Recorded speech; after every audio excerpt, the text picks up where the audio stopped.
Hello Philippines, ఇటువైపు తెలంగాణ అధికారులు మాట్లాడుతున్నాం. బియ్యం పంపించాం, అక్కడికి చేరగానే సమాచారం అందించండి. ఇది ఇవాళ కాకినాడ పోర్టులో జరిగిన బియ్యం ఎగుమతికి సంబంధించిన సారాంశం. Telangana to Philippines via Kakinada బియ్యం ఎగుమతి ప్రారంభమైంది. ఎన్నో రోజుల నుంచి చేస్తున్న కసరత్తు కార్యరూపం దాల్చింది. తెలంగాణ నుంచి ఫిలిప్పీన్స్ కి బియ్యం ఎగుమతిలో మరో అడుగు పడింది. కాకినాడ పోర్టులో జెండా ఊపి బియ్యం ఎగుమతిని ప్రారంభించారు మంత్రి ఉత్తమ్ కుమార్ రెడ్డి. MTU 1010 రకం బియ్యాన్ని ఫిలిప్పీన్స్ కు ఎగుమతి చేసేందుకు రాష్ట్ర ప్రభుత్వం ఒప్పందం కుదుర్చుకుంది. 8 లక్షల మెట్రిక్ టన్నుల బియ్యం ఎగుమతి చేయాలన్నది ఒప్పంద సారాంశం. తొలి విడతగా 12,500 మెట్రిక్ టన్నుల బియ్యం కాకినాడ పోర్టు నుంచి షిప్ ద్వారా ఎగుమతి చేస్తున్నారు.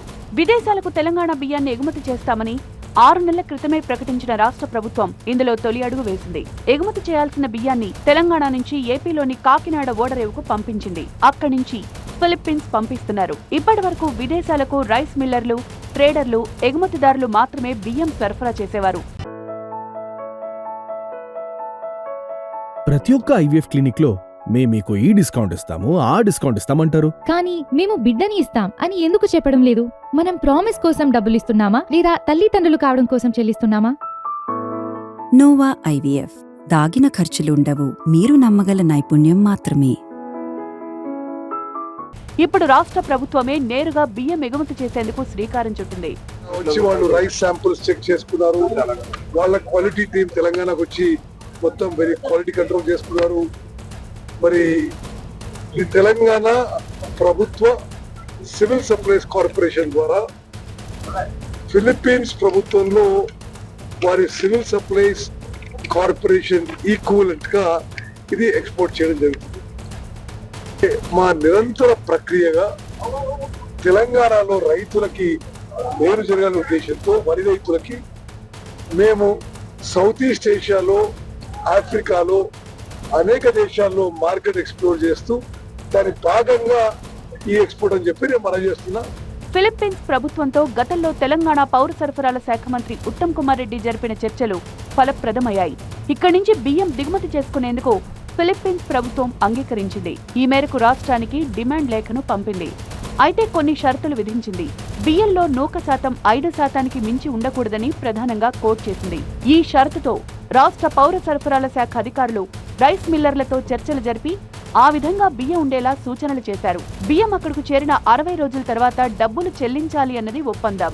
50 మిల్లుల నుంచి బియ్యాన్ని సేకరించింది రాష్ట్ర ప్రభుత్వం. రాష్ట్రంలో రికార్డు స్థాయిలో ధాన్య ఉత్పత్తి జరిగిందని ప్రభుత్వం చెబుతోంది. బియ్యాన్ని విదేశాలకు ఎగుమతి చేయడం ద్వారా ప్రభుత్వానికి ఆదాయం రావడంతో పాటు రైతులకు మంచి ధరలు లభిస్తాయని ప్రభుత్వం విశ్వసిస్తోంది. అదే సమయంలో మిల్లర్లకు సైతం రాబడి పెరిగేలా ప్రభుత్వం ప్లాన్ చేసింది. రాష్ట్రంలో పెద్ద మొత్తంలో ధాన్యం దిగుబడి వస్తుందని చెప్తోన్న రాష్ట్ర ప్రభుత్వం ఈ ఎగుమతి ద్వారా తెలంగాణ పేరు ప్రపంచ వ్యాప్తంగా వినిపిస్తోందని విశ్వసిస్తోంది. పూర్తి డీటెయిల్స్ మా స్పెషల్ కరెస్పాండెంట్ సత్య అందిస్తారు. Satya, Telangana to Philippines via Kakinada MTU 1010 రకం ముడి సరుకు బియ్యాన్ని ఎగుమతి చేయడానికి తెలంగాణ ప్రభుత్వం ఒప్పందం కుదుర్చుకుంది. దీనికి సంబంధించి పూర్తి అప్డేట్స్ ఏంటి?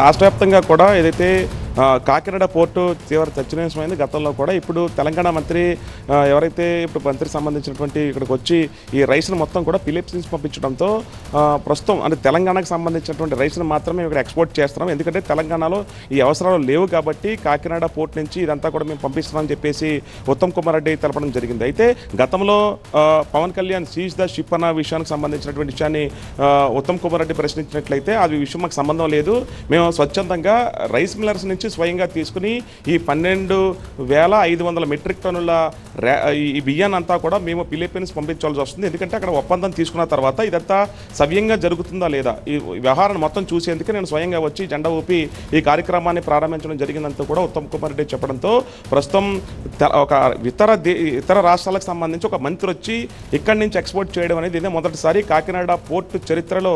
ఎందుకంటే అక్కడి నుంచి తెలంగాణ నుంచి ఇప్పటి వరకు కూడా విమానాశ్రయం నుంచి, ఎందుకంటే ఎయిర్పోర్ట్ పోర్ట్ నుంచి తరలించేసే అవకాశం ఉంటుంది. కానీ ఇక్కడ నుంచి ఎగుమతి అంతా కూడా తక్కువ రేటు పడుతుంది కాబట్టి ఇక్కడ నుంచి ఉత్తమ్ కుమార్ రెడ్డి నేరుగా వచ్చి ధర కూడా తక్కువ అవుతుంది కాబట్టి ఇక్కడ నుంచి మేము పంపించడానికి ప్రయత్నాలు చేశాం తప్ప గతంలో శీష్ ద చిప్ అన్న విషయానికి సంబంధించి కానీ పవన్ కళ్యాణ్ గతంలో రేషన్ బియ్యం తరలించేస్తున్న విషయం కానీ మాకు సంబంధం లేదు. మేమంతా కూడా స్వచ్ఛందంగా ఉన్నాం. గత ప్రభుత్వం ఏదైతే గతంలో టీఆర్ఎస్ ఉన్న గవర్నమెంట్కి సంబంధించి ఇలాంటి వ్యాపారాలు చేయలేదు. కానీ రాష్ట్ర ప్రభుత్వ అంచనాల ప్రకారం రాష్ట్ర ప్రభుత్వానికి సంబంధించిన ఇన్కమ్ ప్రకారం మాత్రమే మేము ఫిలిప్సెన్స్కి పంపించాము. నేను కూడా ఫిలిప్సెన్స్కి వెళ్ళి అక్కడ ఇచ్చి నేరుగా ఈ బియ్యానికి సంబంధించినటువంటి అక్కడ వ్యాపారం ఎలా జరుగుతుంది, రైతులకి మేలు చేకూరే విధంగా మేము ప్రయత్నాలు చేస్తున్నామని చెప్పేసి మాత్రం ఉత్తమ్ కుమార్ రెడ్డి చెప్పారు. అయితే తెలంగాణలో 280 లక్షల టన్నుల బియ్యాన్ని ఇప్పటి వరకు కూడా ఉత్పత్తి చేస్తున్నాం. అందులో భాగంగా ఇప్పుడు 12,500 టన్నుల బియ్యాన్ని పంపిస్తున్నాం కాబట్టి మొదటి దశలో ఇప్పటి వరకు కూడా ఫిలిపియన్స్ సంబంధించి 8 లక్షల టన్నుల బియ్యాన్ని పంపించాల్సి ఉంది. ఒప్పందం కుదుర్చుకున్నాము. మొదటగా కాకినాడకు సంబంధించినటువంటి పోర్టు నుంచి ఇదే మేము తెలంగాణ నుంచి మొదటగా పంపిస్తున్నాం కాబట్టి స్వయంగా మేము పర్యవేక్షించిన తర్వాత మాత్రమే ఇక్కడి నుంచి పంపించాలన్న ఉద్దేశంతోనే నేను రావడం జరిగిందంటూ కూడా ఉత్తమ్ కుమార్ రెడ్డి చెప్పడంతో ఏపీకి సంబంధించినటువంటి ఇతర రాజకీయ నేతలు తీవ్రంగా చర్చించుకుంటారు. ఎందుకంటే గతంలో కాకినాడ పోర్టు వ్యవహారానికి సంబంధించి చాలా కీలకమైన చర్చ జరిగింది. స్వయంగా పవన్ కళ్యాణ్ రావడం, పవన్ కళ్యాణ్ రేషన్ బియ్యం ఇతర తెలంగాణ నుంచి కూడా తరలిస్తారన్న వ్యాఖ్యలు కూడా చేశారు. అయితే రేషన్ బియ్యం లాంటివి తరలించము, నేరుగా దాదాపుగా కొన్ని వందలకు సంబంధించినటువంటి రేషన్ సంబంధించినటువంటి అలాంటివి పంపించము. కేవలం ఏదైతే రైస్ మిల్స్ సంబంధించిన యాజమాన్యంతో మేము చర్చించిన తర్వాత మాత్రమే నేరుగా మేము కాకినాడ పోర్టుకి తరలించామని మాత్రం ఉత్తమ్ కుమార్ చెప్తున్నారు. ఇక విదేశాలకు సంబంధించిన వ్యవహారాలు ఇంకా నడుస్తాయి. తెలంగాణ ప్రజలకు మేలు జరిగే విధంగా కూడా మేము ఆలోచిస్తామని ఉత్తమ్ కుమార్ చెప్తున్నటువంటి పరిస్థితి ఇక్కడ కాకినాడ పోర్టులో నెలకొంది. Thank you Satya, thanks for the updates.